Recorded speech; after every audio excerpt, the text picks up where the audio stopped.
सभी श्रोताओं का रामायण की कथा में हार्दिक स्वागत, अभिनंदन। आज के इस वीडियो में आप सभी के सामने प्रस्तुत है लंका दहन। बढ़ते हैं कहानी की तरफ। राक्षसों की भीड़ भयभीत होकर भाग गई। हनुमान जी के समस्त मनोरथ पूर्ण हो गए थे। वे विचार करने लगे कि मैंने अशोक वाटिका को नष्ट कर दिया, बड़े बड़े राक्षसों का भी मैंने वध कर डाला और रावण की काफ़ी बड़ी सेना का संहार भी कर दिया है, तो फिर लंका के इस दुर्ग को भी क्यों न ध्वस्त कर दूं। ऐसा करने से समुद्र लंघन का मेरा परिश्रम पूर्णतः सफल हो जाएगा। मेरी पूंछ में जो ये अग्निदेव दीप्यमान हो रहे हैं, इन्हें इन श्रेष्ठ गृहों की आहुति देकर तृप्त करना ही न्याय संगत जान पड़ता है। ऐसा सोचकर वे जलती हुई पूंछ के साथ लंका की ऊंची ऊंची अट्टालिकाओं पर चढ़ गए और विचरण करने लगे।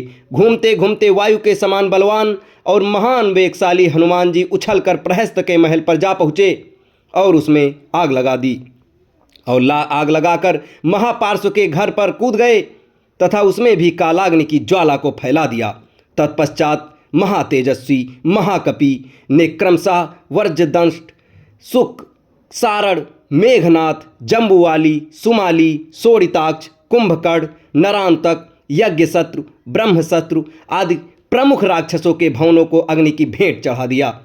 इनसे निर्वृत्त होकर वे स्वयं रावण के प्रासाद पर कूद पड़े। उसके प्रमुख भवन को जलाने के पश्चात वे बड़े उच्च स्वर से गर्जना करने लगे। उसी समय प्रलयंकर आंधी चल पड़ी, जिसने आग की लपटों को दूर दूर तक फैलाकर भवनों के अधजले भागों को भी जला डाला। लंका की इस भयंकर दुर्दशा से सारे नगर में हृदय विदारक हाहाकार मच गया। बड़ी बड़ी अट्टालिकाएं भारी विस्फोट करती हुई धराशायी होने लगीं। स्वर्ण निर्मित लंकापुरी के जल जाने से उसका स्वर्ण पिघल पिघल कर सड़कों पर बहने लगा। सहस्त्रों राक्षस और उनकी पत्नियां हाहाकार करती हुई इधर उधर दौड़ने लगीं। आकाशमंडल अग्नि के प्रकाश से जगमगा उठा। उसमें रक्त एवं कृष्णवर्ण धुआं भर गया, जिसमें से फुलझड़ियों की भांति चिंगारियां छूटने लगीं। इस भयंकर ज्वाला में सहस्त्रों राक्षस जल गए और उनके जले अजले शरीरों से भयंकर दुर्गंध फैलने लगी। संपूर्ण लंकापुरी में केवल एक भवन ऐसा था जो अग्नि के प्रकोप से बिल्कुल सुरक्षित था। वह था नीतिवान विभीषण का प्रासाद। लंका को भस्मीभूत करने के पश्चात वे पुनः अशोक वाटिका में सीता के पास पहुँचे। उन्हें सादर प्रणाम करके बोले, हे माता, अब मैं यहाँ से श्री रामचंद्र जी के पास लौट रहा हूँ। रावण को और लंकावासियों को मैंने राघव की शक्ति का थोड़ा सा आभास करा दिया है। अब आप निर्भय होकर रहें। अब शीघ्र ही रामचंद्र जी वानर सेना के साथ लंका पर आक्रमण करेंगे और रावण को मारकर आपको अपने साथ ले जाएंगे।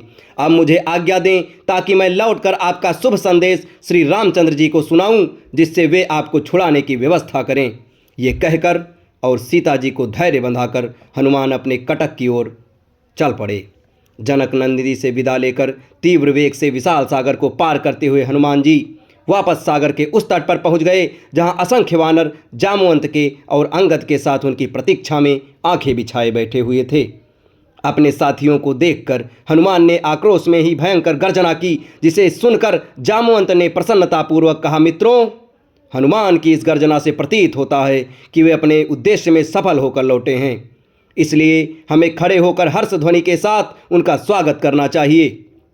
उन्होंने हमें यह सौभाग्य प्रदान किया है कि हम लौटकर रामचंद्र जी और वानरराज सुग्रीव को अपना मुख दिखा सकें। इतने में ही हनुमान ने वहां पहुंचकर सबका अभिवादन किया और लंका का समाचार कह सुनाया। जब सब वानरों ने सीता से हुई भेंट का समाचार सुना तो उनके हृदय प्रसन्नता से भर उठा और वे श्री रामचंद्र तथा पवन सुत की जय जयकार करते हुए वातावरण को गुंजायमान करने लगे। इसके पश्चात वे लोग हनुमान को आगे करके सुग्रीव के निवास स्थान प्रसवर्ण पर्वत की ओर चले। मार्ग में वे मधुवन नामक वाटिका में पहुँचे, जिसकी रक्षा का भार सुग्रीव के मामा दधिमुख पर था। इस वाटिका के फल अत्यंत स्वादिष्ट थे और उनका उपयोग केवल राज परिवार के लिए सीमित था। अंगद ने सब वानरों को आज्ञा दी कि वे जी भरकर इन स्वादिष्ट फलों का उपयोग करें। आज्ञा पाते ही सब वानर उन फलों पर इस प्रकार टूट पड़े जैसे लूट का माल हो। अपनी क्षुधा निवारण कर फिर कुछ देर आराम करके वे सब सुग्रीव के पास पहुँचे और उनसे सारा वृत्तांत कह सुनाया।